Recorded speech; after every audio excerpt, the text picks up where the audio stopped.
Coordination of Humanitarian Affairs should take charge of relief and reconstruction. We welcome the Prime Minister.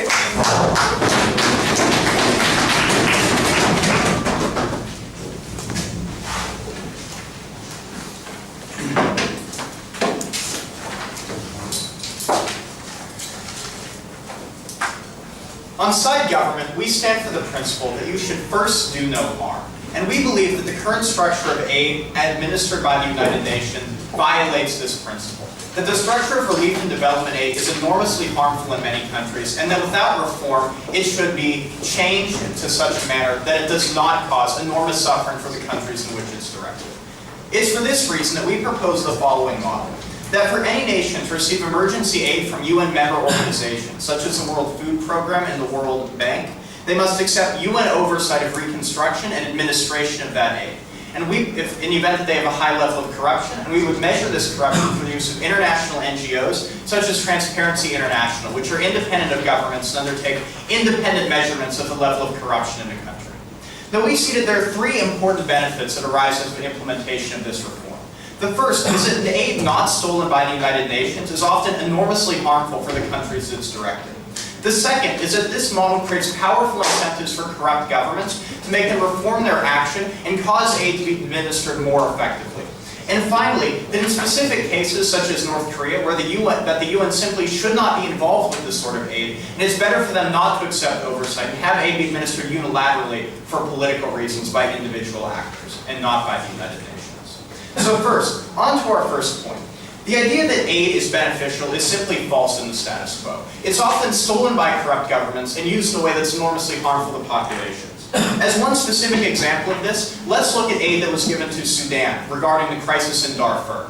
What happened is that enormous amounts of aid, including food aid, that was supposed to be benefiting the humanitarian crisis in Darfur, was blatantly stolen by Sudanese President Omar al-Bashir, used to purchase weapons, and actually contributed to the genocide. So in this case, the aid was actually worse than nothing. This is not the only case where we've seen aid be administered harmfully for crises. In Somalia, in the Democratic Republic of the Congo, on multiple occasions, aid has been stolen and made things worse. On the contrary, when the United Nations steps in and conducts oversight of its operations, we can see that it can be enormously effective. Let's look again at Sudan and the UN mission in Sudan and the UN mission in South Sudan, which were established by the UN Security Council.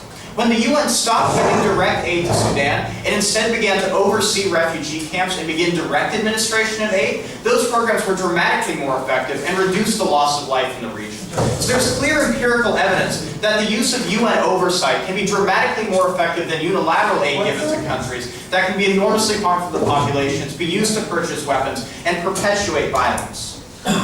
Now, we see that there's two important benefits to this. The first is that we stop the direct harms that we've talked about. But the second is that you allow the UN to focus on longer-term aid that would be ignored by individual countries. We point to research such as Poor Economics by Banerjee and Deflo, which talks about how unilateral aid transfers, which exist in the status quo, fail to resolve underlying problems during reconstruction. But when the UN agencies can oversee longer-term investment in things like mosquito nets or deworming infestation medicine, it improves long-term economic growth. UN oversight can implement these policies, whereas domestic governments simply wouldn't be involved. So this is another benefit that arises from oversight. Yes? The presence of non-governmental organizations on the ground level which deliver aid directly to people affected by these natural disasters tends to cut out government corruption at the top level anyway. Sure, and we think that NGO aid is something that's great, and we also stand for it on the proposition. We're concerned with our UN member agencies, like the World Food Program and the World Bank, that provide the simple majority of aid that is often stolen by governments. It's within that framework that we're conducting this debate, the way that the United Nations provides aid to these countries. So let's talk about the incentives of corrupt governments. We see, broadly speaking, that there are two sorts of countries that are affected by this model. Those that will accept UN aid with these stipulations, and those that won't. Talking about the countries that will accept aid with these stipulations, we see that in most cases, leaders want UN aid, and they'll be willing to accept this sort of oversight.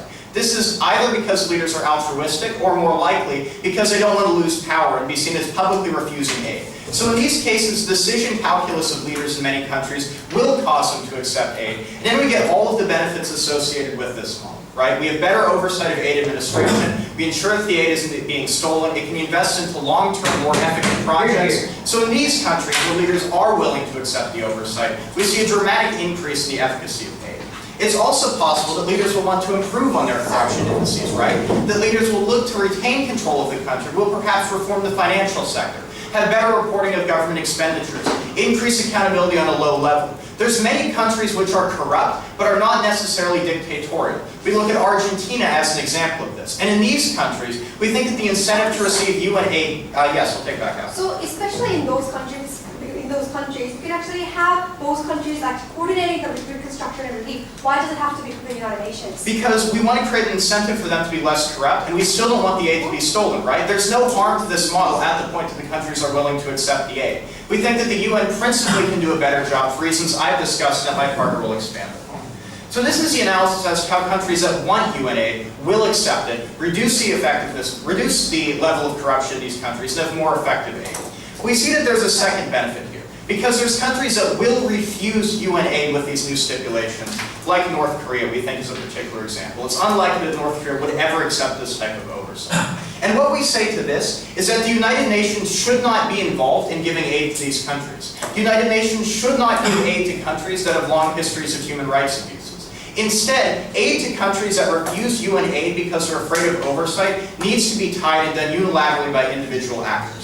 It's better for the United States to say, North Korea, you only get food aid if you make concessions on your nuclear weapons program, because it's A, illegitimate for the United Nations to be involved in those cases, and B, better to get the benefits of conditional aid as a negotiating chip with those regimes. So what have we demonstrated to an opening proposition?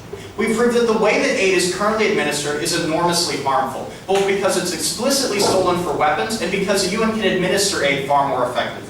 We've demonstrated to you that in many countries, they will accept the UN conditional aid and either improve the efficacy of aid being administered or accept the incentive of reducing corruption and improve the overall effectiveness of those governments. And we finally argued that in the narrow range of cases where these countries will refuse UN oversight, like North Korea, it's principally better and empirically better for the UN not to be involved at all. And for those reasons, we are proud to propose. Thank you. Leader of opposition.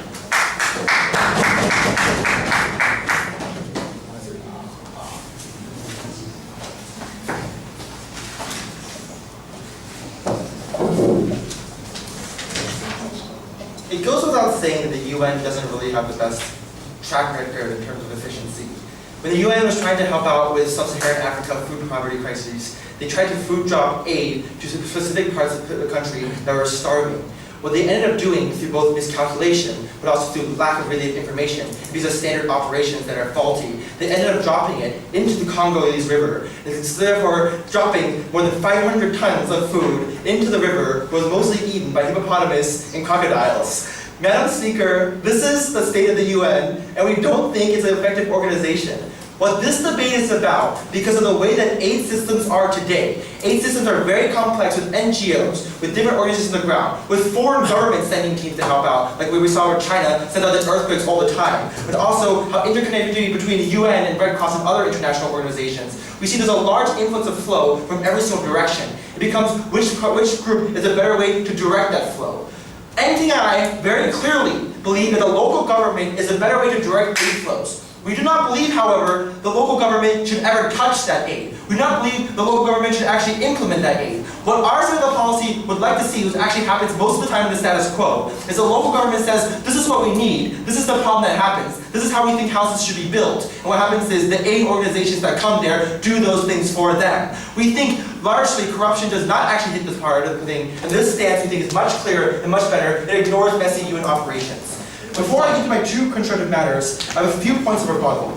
So they talk about how aid transfers don't work, and what happens is, essentially they go to the local governments and get stolen. We asked them, the local prime minister, to be more creative and ask, instead of the aid going to the local governments, because being diverted to the NGOs or diverted to the UN to operate it. We don't think aid transfers that go to this specific way, well, the vast majority do so. But most importantly, the vast majority of what he talks about is far worse when we have the UN actually administer that, and that would be my substantive material.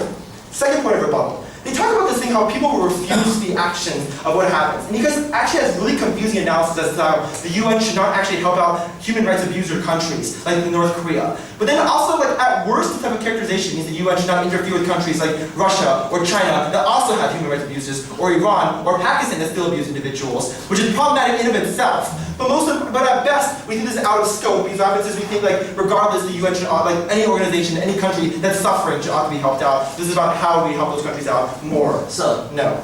2 points.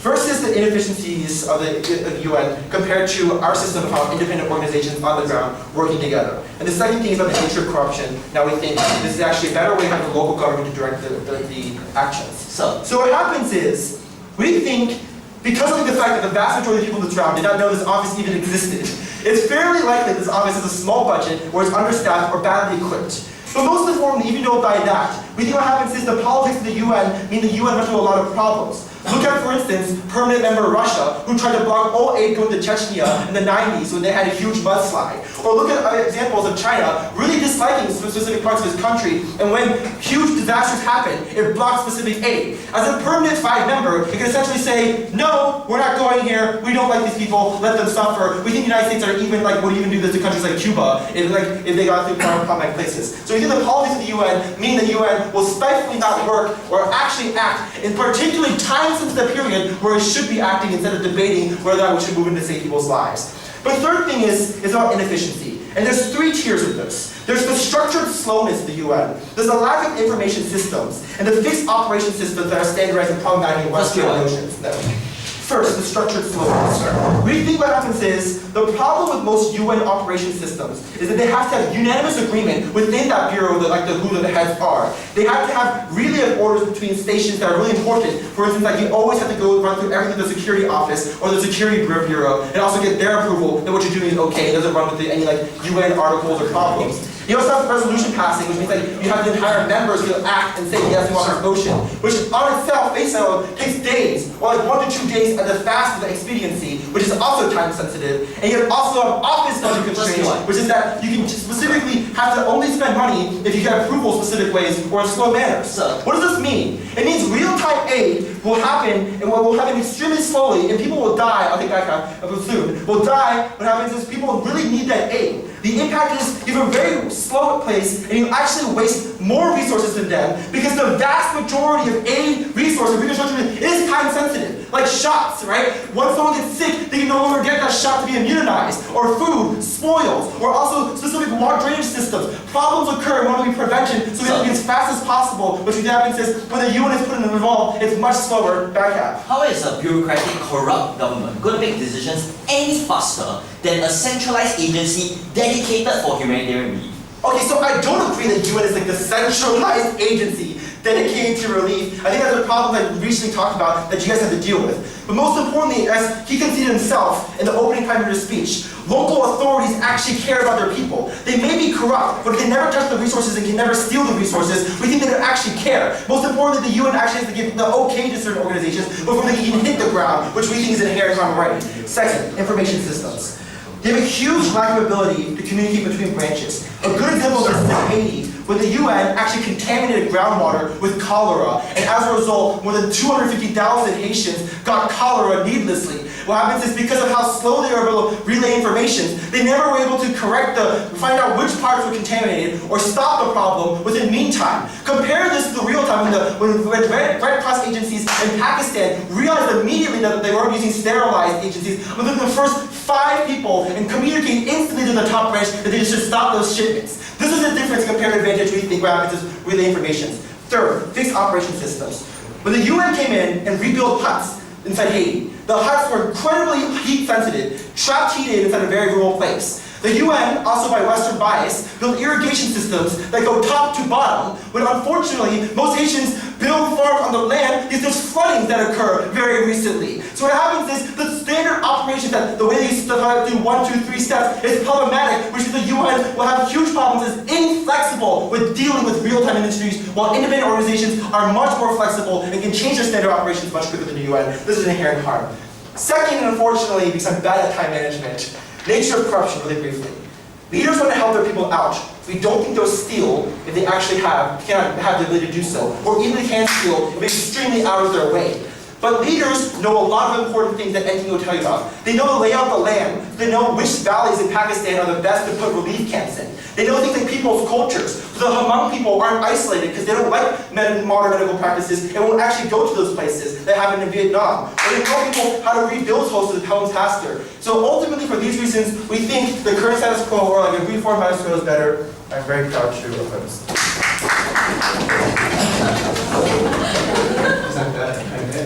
Yeah, please.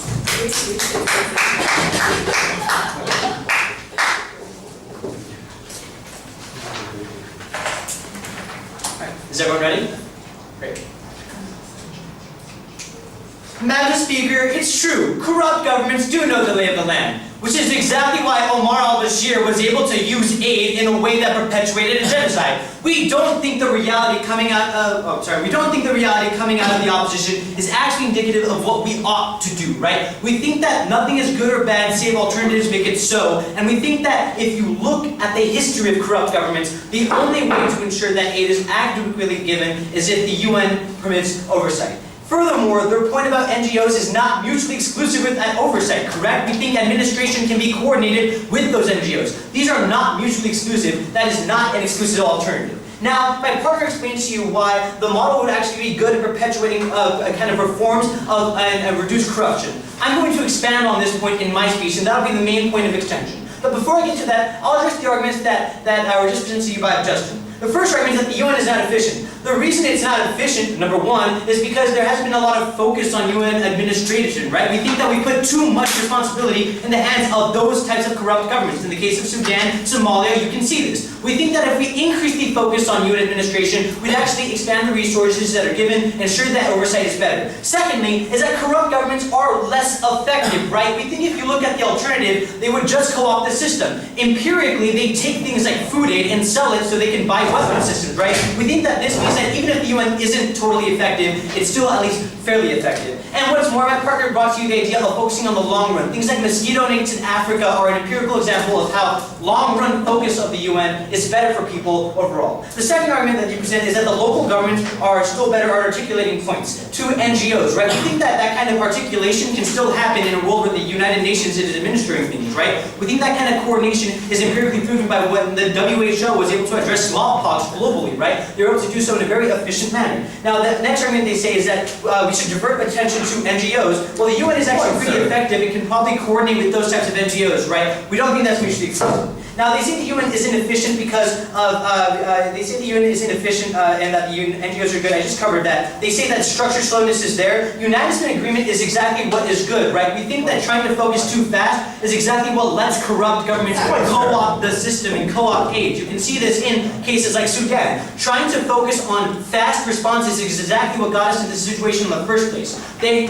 Poor economics showcases that the United Nations focus on long-term development is actually better than their knee-jerk reactions. They want to put a band-aid on something, they don't realize that the band-aid is infected. We want to make sure that the UN is actually better. Now, the idea of time sensitivity being important, that was already showcased by something like the World Health Organization, right? A global entity that has a lot of focus, and because of its focus was able to address something like smallpox. We think that the United Nations would be better at addressing time-sensitive issues because it would have coordinations with structures such as NGOs. We think that that's perfectly fine. The next idea is of fixed operation systems. We bring the idea of Haiti. We bring to you the idea of mosquito nets, right? We think that even if they laugh at mosquito nets that save lives of people who have malaria. I don't know why that's a laughable topic, right? We think that it's far more important to focus on long-run issues, and we don't think you should laugh at malaria in Africa, right? We think that's terrible. Now, what's really important is this. Even if the United Nations is currently inefficient, the model would help shore up resources because it emphasizes that the organization we hadn't heard of is actually pretty important because corrupt governments kind of suck. And their final argument was that leaders do not steal resources. False. Alright, now I want to bring up to this point. My main point of extension is the idea that the model would incentivize reforms within corrupt governments, but before I get to that, I'll address back half. So let's be honest about opening government stance. So because we fear dictators stealing a little bit of money, we now sacrifice 350,000 North Koreans as we did in the 1990s with the Great Famine. Except it's not just a little bit of money. This type of money is used to perpetuate genocides in the case of Sudan, right? It's used to buy weapons in the case of North Korea, and those people, like 300,000 of them, will continue to die because of poor allocation from corrupt governments. We don't think that they articulated a good point against the United Nations. But now, my main point of extension. The idea that we can incentivize reforms within corrupt governments to ensure transparency. We think this is rather intuitive, right? If you look at the decision calculus of governments. Governments like North Korea believe that they're going to get aid no matter what, so they have zero incentive to change. We think that if you look at countries such as South Sudan, who have a better aid structure, right, the United Nations can change decision calculuses of governments. We think that the current system makes it so governments can feed off of the resources and misallocate it. We think that they don't give it to the actual people, the 350,000 North Koreans that BACAF cares about. We think that it's better if the United Nations can oversee it, and if not, we think that, as per my partner's analysis, it's better to not give aid, instead have unilateral aid take over.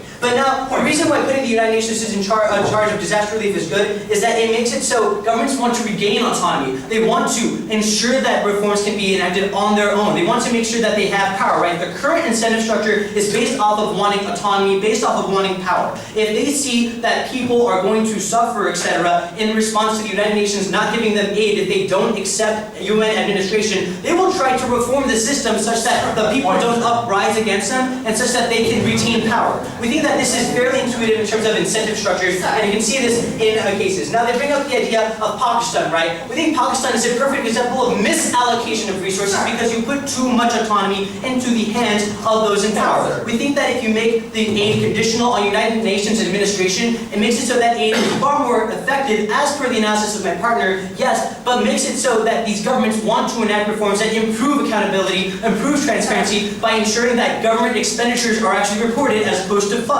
We think that this is exactly the type of thing that needs to be changed. If you're focusing on the long run, you're going to side with opening proposition because we focus on changing the very corrupt governments that misallocate resources and make it so 350,000 people are left in the dark. Now, what we think is that's important for you to understand is that you can't just focus on putting a band-aid on issues, right? We think that if you do so, you're going to continue doing that for years and years and years, as is what is evidenced by something like, by certain African countries such as Sudan, right? You end up having something that's worse than doing nothing. And I want this to be made crystal clear. It's worse than doing nothing. The point that we see coming out of opening opposition is that NGOs are good. The point that you see out of opening proposition is that, yes, NGOs can be good, the United Nations can coordinate with them, and the United Nations oversight is better for ensuring that we have a strong, stable aid structure that incentivizes reforms, and we think that that is far better than what they are proposing. Thank you very much.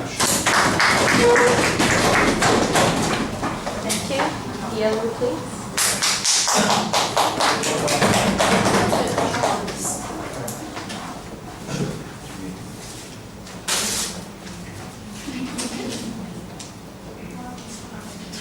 It's really funny that when DPM tried to rebut Justin's speech on how the UN is inefficient, he then follows it up by saying, well, the UN can now coordinate with NGOs. We tell you, throw another party into the seething mass of what the UN is already trying to coordinate, and it's likely to implode onto itself. Justin and I see this debate in about two main issues. First of all, what's better for individuals in the short term, where we talk about things like relief aid, and what's better for the country, where we're going to engage them on things about how the UN is somehow the only organization that can see the long-run issues of certain countries. So first of all, what's better for individuals?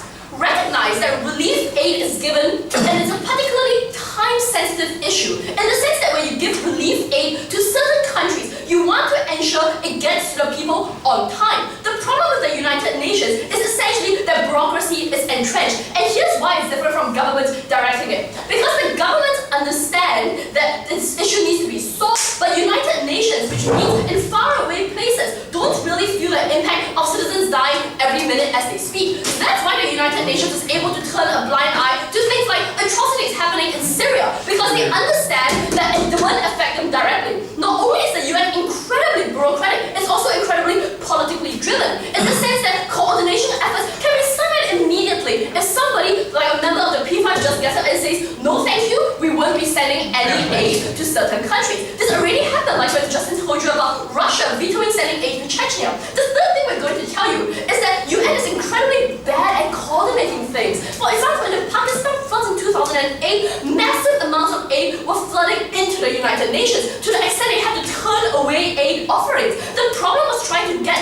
the countries on time. And here's where we think we really win. Because we're going to tell you right now that this is an interim policy, that while people are dying, you need something to tide them over while people decide what's best for the country in the long run. Here's how grassroots organizations and local governments are better at directing things. Simply because local governments know the lay of the land. Opening government tries to strawman this by saying, yeah, they don't know the lay of the land and are going to steal aid. Two responses. First of all, our policy clearly states that they're not going to be able to touch this aid, they're simply going to be acting as directors. Insofar as they're going to be unable to steal the aid and then sell it for weapons, we don't understand why opening government gripes hold any water at all. But secondly, and even more importantly, we think stuff is likely to reach them because dictators like having some people to dictate over. It's unreal to me that dictators will simply let their own citizens die because they don't want to direct aid properly, and if they want, here's the third reason why Justin and I clearly win this point. Because while they tell us NGOs are non-mutually exclusive to their case, we tell you it very much is. Given the systemic bureaucratic problems entrenched within the United Nations, we think it's going to be incredibly difficult for them to coordinate with a whole host of NGOs, and even beyond that, NGOs have a sort of autonomy that the United Nations doesn't. Here's why. Because NGOs clearly already have grassroots organizations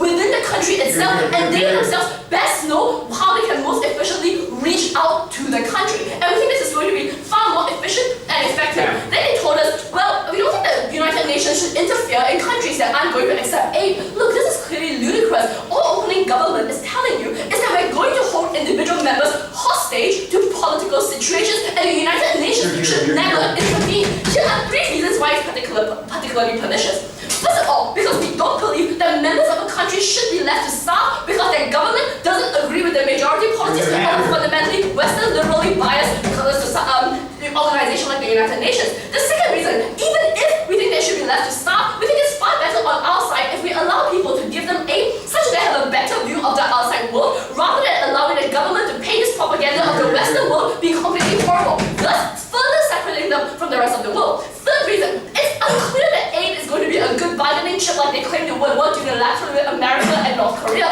If the governments are that entrenched like we talked about, it's likely they'll let their people starve before accepting any aid. We bring to you the idea of sanctions against Iran, which clearly went on for a really long time, and lots of people died. And we think that on our side kind of reduce people dying because it has a massive impact. No, thank you. We don't understand why we should allow people to starve simply because you want to bring about political change and more transparency, which is clearly never going to happen anyway. Which brings me on really nicely to my second point. But before that, yes, sir.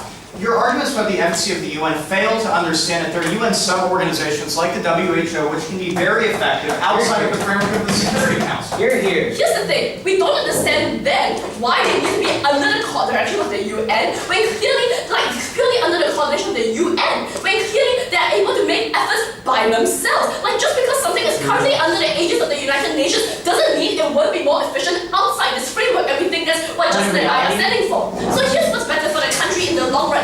We tell you that governments are the people who need to govern the country in the long run, and people are the citizens of the country are the ones who need to live there. Understanding this situation, it's clear to Justin and I that the people and the government are probably the ones that know what's best for the country in terms of reconstruction. Here are three reasons. First of all, the UN is completely inflexible, even if they somehow manage to provide direction on long-run issues, which is a very wishy-washy idea to me. Justin already told you about how the UN as a large government basically has backup policies for every contingency. The problem with this is that backup plans for every contingency tend to be centered around generalities of a contingency rather than specificities. What this means is that they have certain attack plans for what to do if there's an earthquake. The problem is that this doesn't tackle the specifics of the country, like, oh no, this has damaged some really structurally important buildings, or maybe some really culturally important buildings, or even in the case of Haiti, where they didn't realize that they needed to build irrigation systems in a certain way to ensure that people could continue making a livelihood. The second reason is why the UN isn't the only entity that has a direct focus on the long run, because NGOs also can provide mosquito netting, which is the one benefit they gave us for this. But moreover, we bring on the idea about how even corrupt leaders need to care about the long run of the country. I already told you why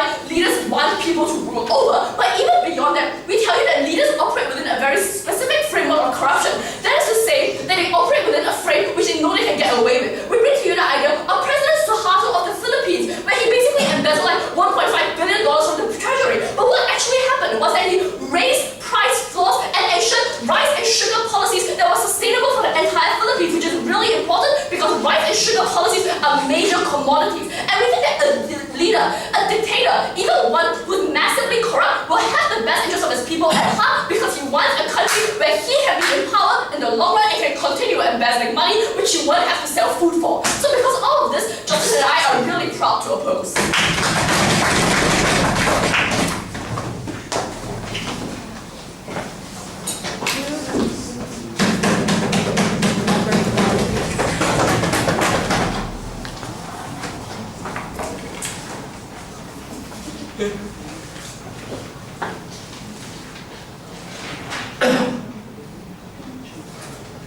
When the body has met with an accident and at the brink of collapse and death, sometimes we must remove the cancer that is the corrupt government and replace it with something that is far, far better, hoping that this corrupt